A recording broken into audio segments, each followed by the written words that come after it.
My name is Kate, and I live with my husband, Michael. We now run a restaurant called Sunflower, which we got from my grandfather. He loved this restaurant a lot and had many loyal customers. Even though my grandfather was very sick with cancer, he kept working at Sunflower. He would say, "I don't want to be lying in a hospital bed. I want to be at Sunflower working until my last day."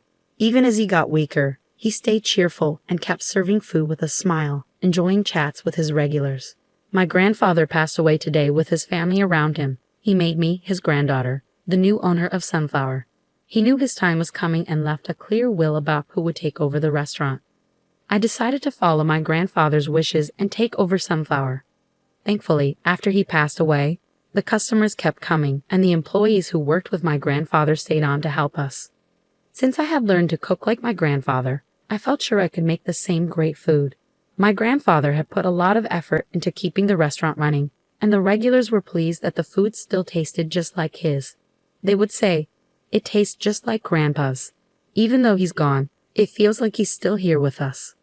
They were glad to keep enjoying his cooking. I felt more motivated as Sunflower continued to do well, but my husband Michael was becoming unhappy. He said, "Restaurant owners should be men. Why did you get to inherit it?" I answered, "Because I'm his granddaughter. Even though I own the restaurant, you'll be working with me, so it shouldn't be an issue." Michael wanted to own the restaurant and often complained about it. But I am the top chef, and even when my grandfather was alive, Michael mostly did the shopping and never cooked. I thought it was unusual for a restaurant owner not to cook. I probably should have considered giving the restaurant to Michael. But my grandfather had clearly named me as the heir. I felt it was important to honor his wishes and respect his will. When a customer would ask, "Kate, can I have another one of these?" I'd reply, "Sure, coming right up." The restaurant was doing well, and we were very busy every day. Then, one day, someone came to visit. "Hey, Michael, it's been a long time." It was Michael's younger brother, Dave.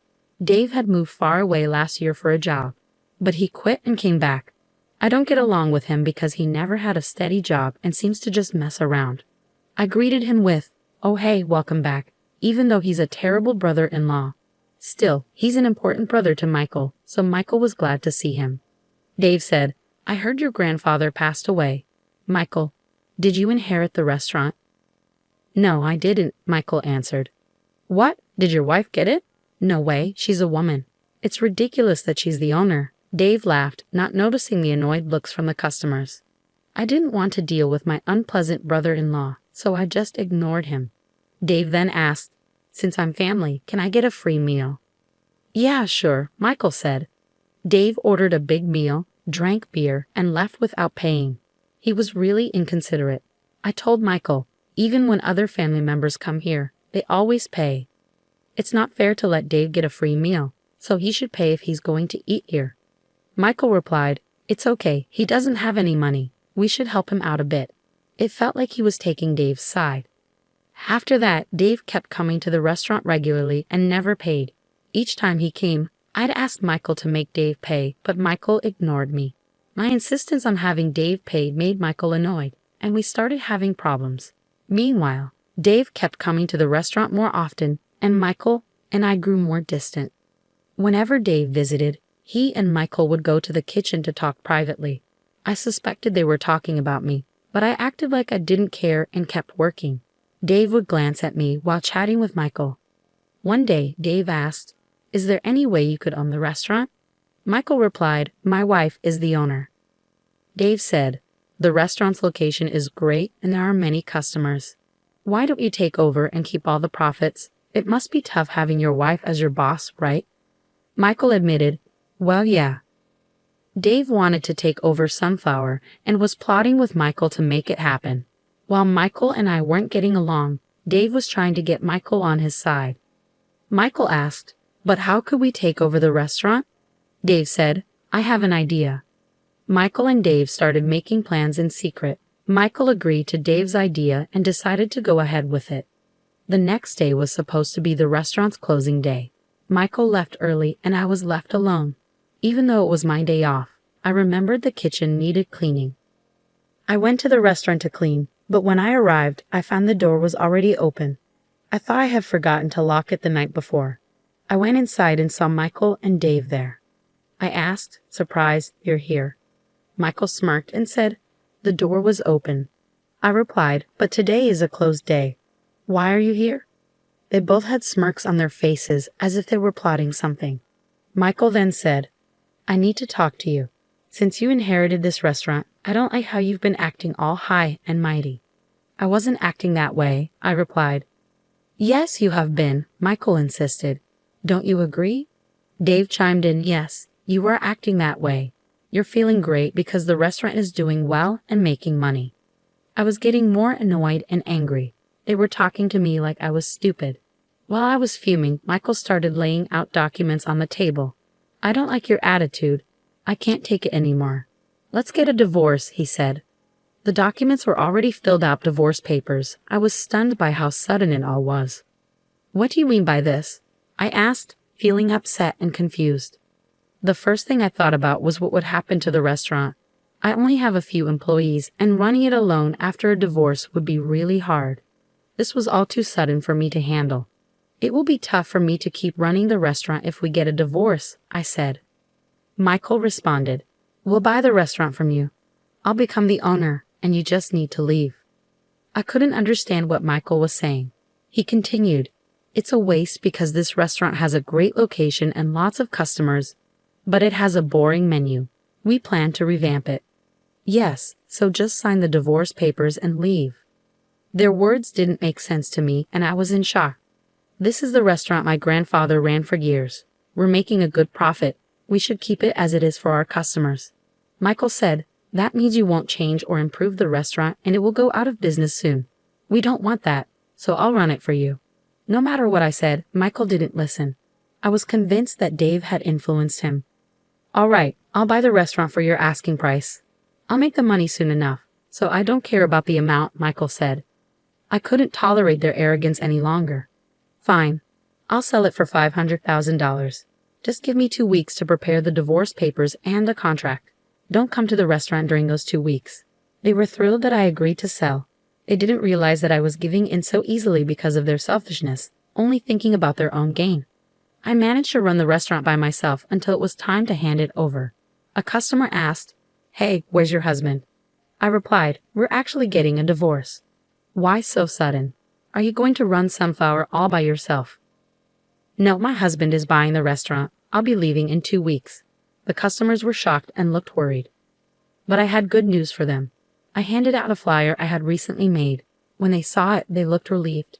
2 weeks later, I brought my husband and brother-in-law the contract to sell the restaurant and the completed divorce papers. "Now you have nothing to complain about," I said.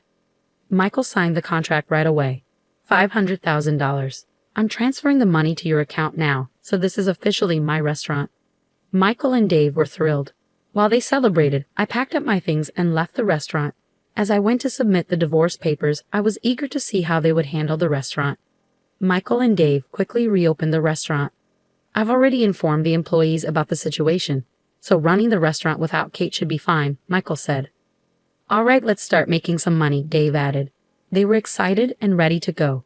However, when the restaurant opened at 10 a.m., something unexpected happened. "Why aren't the customers coming?" Michael wondered. Normally, customers arrived right when the restaurant opened, but today no one showed up. The loyal employees were also missing. Michael tried calling them but couldn't reach anyone. Since this was unusual, Michael and Dave started to panic. When Michael went outside, he saw a regular customer walking by. "Aren't you one of our regulars?" Michael asked. "Yeah, that's me," the customer replied. "I was worried because you didn't come in when we opened." "Please come in," Michael said. "But I heard your wife quit," the customer said. "I used to come here for her cooking. If she's not here, I don't have a reason to eat here anymore." "Don't say that. Don't worry, we'll make you a delicious meal," Michael insisted, trying to push the customer into the restaurant. The customer reluctantly went inside and looked at the new menu. "What's with this menu?" the customer asked.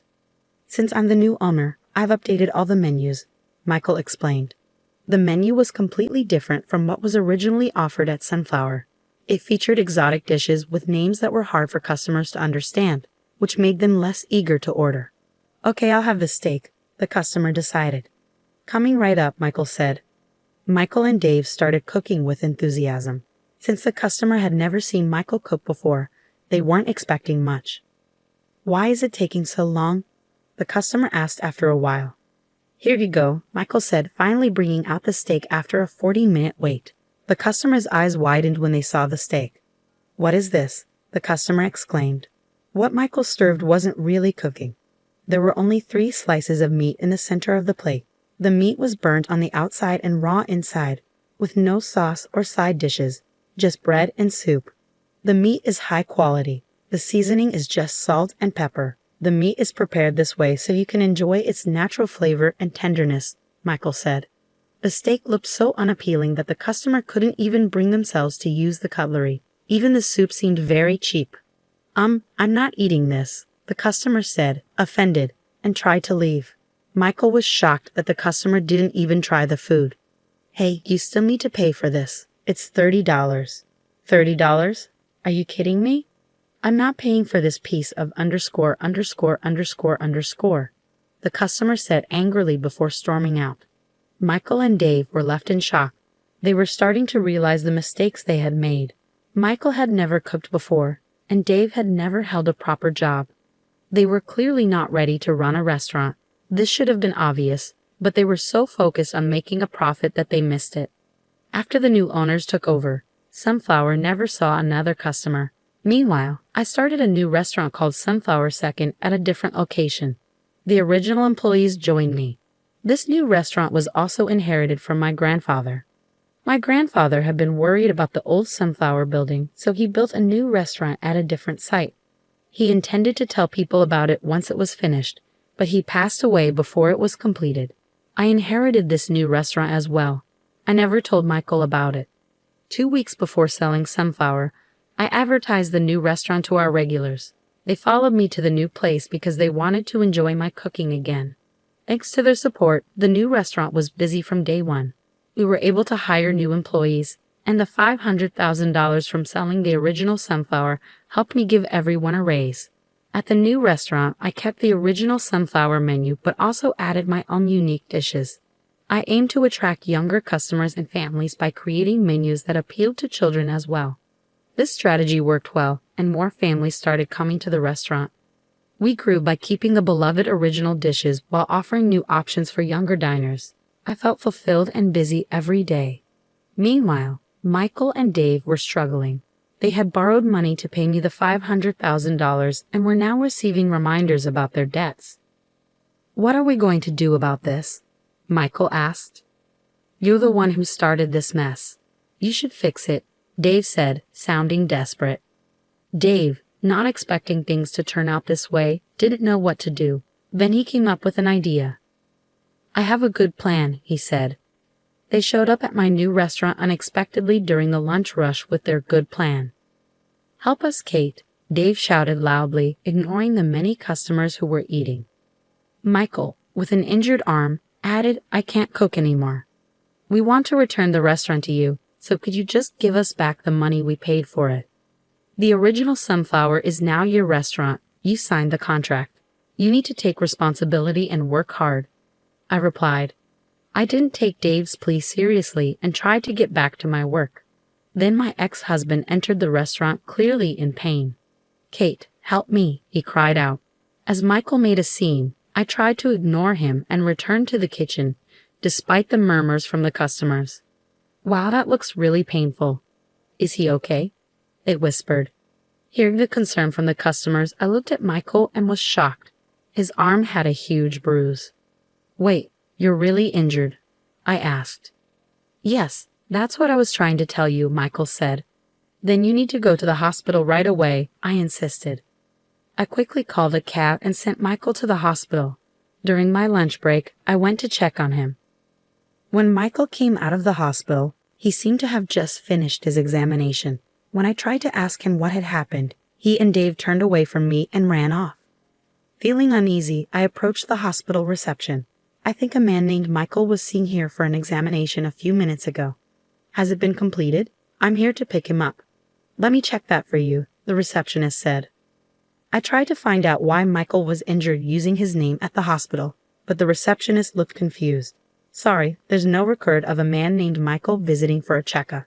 Maybe he went to another hospital," she said.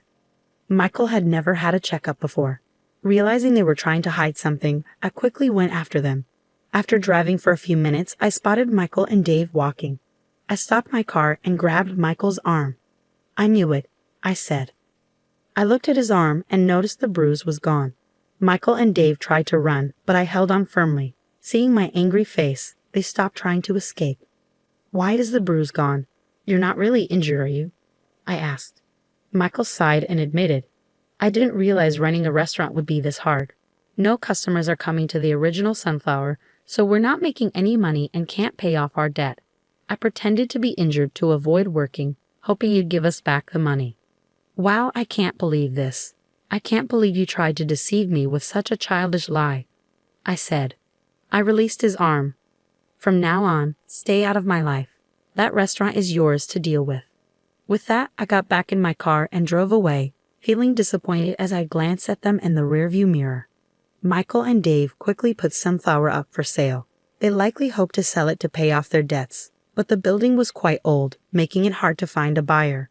They worked around the clock, struggling with mounting debt reminders. They got what they deserved because they let greed and selfishness lead them away from what truly mattered. Meanwhile, my new restaurant is thriving more than ever, and our profits have doubled. A longtime regular customer asked to be trained by me, so now I have an apprentice.